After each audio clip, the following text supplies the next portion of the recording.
बिस्मिल्लाहिर्रहमानिर्रहीम। हजरत लूत अलैहिस्सलाम ने मिस्र से आकर शहर सदूम में कयाम किया और देखा कि यहाँ के बाशिंदे खुदा की नाफरमानी में इस कदर मुब्तला थे कि दुनिया की कोई बुराई भी ऐसी ना थी जो उनमें ना पाई जाती हो। दुनिया की हर किस्म की बुराइयों के अलावा अपनी नफसानी ख्वाहिशात को औरतों की बजाय मर्दों से पूरा करते थे, लड़कों से इख्तलात रखते। दुनिया की कोई कौम भी ऐसे अमल में मुलव्विस ना हुई थी। इसी कौम ने इस नापाक अमल की इजाद की थी जिसका नाम लवातत से मशहूर है, और अलल ऐलान ये काम करते थे। उसके अलावा ये भी था कि बाहर से कोई सौदागर किसी किस्म का कोई माल लाता तो हर आदमी देखने के बहाने थोड़ा थोड़ा माल ले जाता, फिर वापस न देता। गर्ज ये है कि हर किस्म के फस्को फजूर इनमें मौजूद थे। हजरत लूत अलैहिस्सलाम ने हर किस्म की नसीहत की और गुज़श्ता कौमों के वाक़ियात सुनाए, लेकिन उन पर किसी बात ने असर ना किया। चुनाचा इरशाद बारी ताला है, मगर उनकी कौम का जवाब इस बात के सिवा कुछ ना था कि इन्हें अपनी बस्ती से निकाल दो। ये लोग बड़े पाकबाज बनते हैं, यानी ताना और मिजाज से कहते हैं कि बड़े पाकबाज लोग हैं, उनको अपनी बस्ती से निकाल दो, उनको हमारे साथ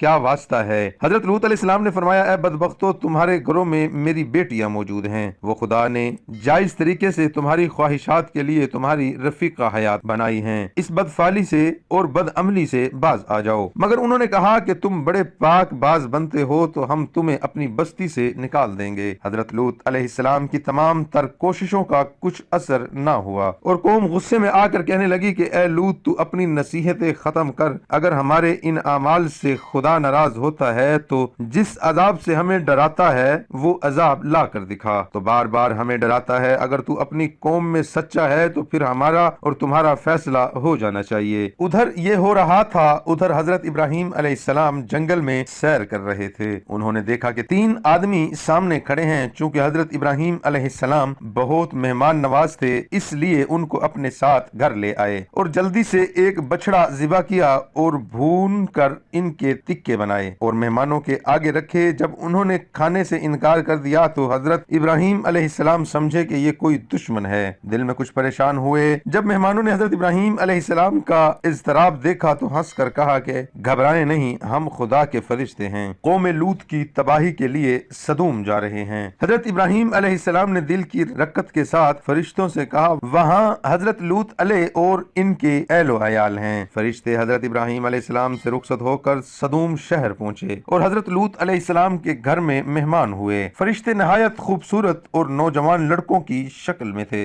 हजरत लूत अलैहिस्सलाम इन मेहमानों को देखकर सख्त घबराए कि बदबख्त कौम के लोग मेरे इन मेहमानों के साथ क्या सलूक करेंगे। हजरत लूत अलैहिस्सलाम उसी गम में थे कि लोगों को पता चल गया और हजरत लूत अलैहिस्सलाम के घर पर दौड़ते आए और मुतालबा करने लगे कि इन नौजवानों को हमारे हवाले कर दो। हजरत लूत अलैहिस्सलाम ने फरमाया कि क्या तुम में कोई समझदार आदमी नहीं है? तुम क्यों इस लानत में गिरफ्तार हो और अपनी ख्वाहिशात के इफा में फितरी तरीका अमल को छोड़कर और हलाल तरीके से औरतों को छोड़कर इस बदफली में लगे हुए हो? हजरत लूत अलैहिस्सलाम ने बड़े अफसोस से कहा कि आज मेरे पास ताकत होती तो मैं तुमसे पूरा मुकाबला करता। हजरत लूत अलैहिस्सलाम का मतलब ये था कि ए बदबख्तो, तुम्हारे घरों में जो मेरी कौम की बेटियां हैं वो जायज तरीके से तुम्हारे लिए पाकीज़ा हैं। इनका मकसद कतन ये ना था कि वो अपनी सबली पाकीज़ा लड़कियां इन मलऊन खबीसों को पेश फरमा रहे थे। इन मेहमानों के बारे में हजरत लूत अलैहिस्सलाम सख्त परेशान थे और उसी परेशानी की हालत में ये कौल भी इनसे सादर हुआ, काश आज मेरे लिए तुमसे की कुव्वत होती या पनाह मिलती या किसी जबरदस्त कुव्वत की। तौरात में है कि हजरत लूत अलैहिस्सलाम अपने खानदान समेत सदूम से हिजरत करके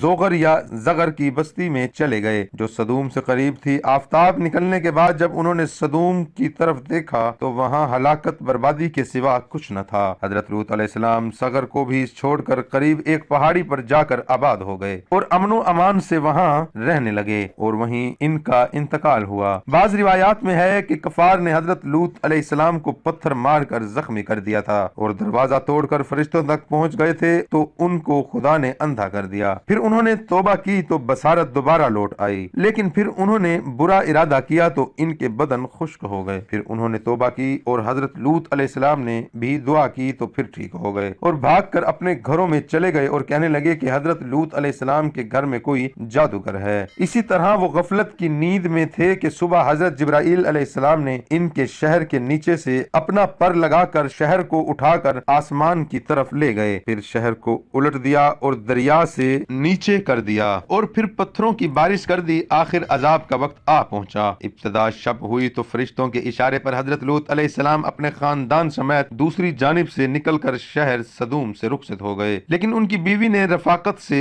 انکار کر دیا اور راستے سے لوٹ کر سدوم واپس آ گئی۔ آخر صبح ہوئی تو پہلے ایک ہیبت ناک چیخ ہوئی جس نے اہل سدوم کو تاؤ بالا کر دیا، اور پھر آبادی کا تختہ اٹھا کر الٹ دیا گیا، اور پھر پتھروں کی بارش نے ان کا نشان تک مٹا دیا، اور وہی ہوا جو گزشتہ قوموں کے ساتھ ان کی نافرمانی سرکشی کی وجہ سے ہو چکا تھا۔ اور فرشتوں نے بھی کہا تھا کہ جاتے وقت پیچھے کو مڑ کر کوئی بھی نہ دیکھے۔ بعض روایات میں آیا ہے کہ حضرت لوط علیہ السلام کی بیوی نے پیچھے مڑ کر دیکھا تو فوراً اس کو ایک پتھر لگا اور وہ ہلاک ہو گئی۔ اللہ تعالیٰ نے ارشاد فرمایا کہ قوم لوط بڑی مستی میں تھی۔ تفسیر ابن کثیر میں ہے کہ ان پتھروں پر قدرتی طور سے ان لوگوں کے نام لکھے ہوئے تھے، جس کے نام کا پتھر تھا اسی پر گرتا وہ مثل توک کے تھے جو سرخی میں ڈوبے ہوئے تھے۔ یہ پتھر ان کے شہر پر بھی برسے اور جو لوگ دوسرے دیہاتوں وغیرہ میں گئے ہوئے تھے ان پر بھی وہیں گرے، اور ان میں سے جو جہاں تھا وہیں پتھر لگنے سے ہلاک ہوا۔ کوئی کھڑا تھا، کوئی بیٹھا تھا، کوئی کسی سے باتیں کر رہا تھا، وہیں آسمان سے پتھر آیا اور اسے ہلاک کر دیا۔ غرض یہ کہ ان میں اس زمین پر کوئی نہ بچا۔ مذکور ہے کہ ان کے 4 بستیاں تھی اور ہر میں 1,00,000 آدمیوں کی آبادی تھی۔ ایک روایات میں ہے کہ 3 بستیاں تھی۔ بڑی بستی کا نام سدوم تھا، یہاں کبھی کبھی حضرت ابراہیم علیہ السلام واعظ و نصیحت فرمایا کرتے تھے۔ دعا ہے کہ اللہ تعالیٰ آپ کا سننا اور میرا سنانا اپنی بارگاہ میں قبول فرمائے، آمین ثم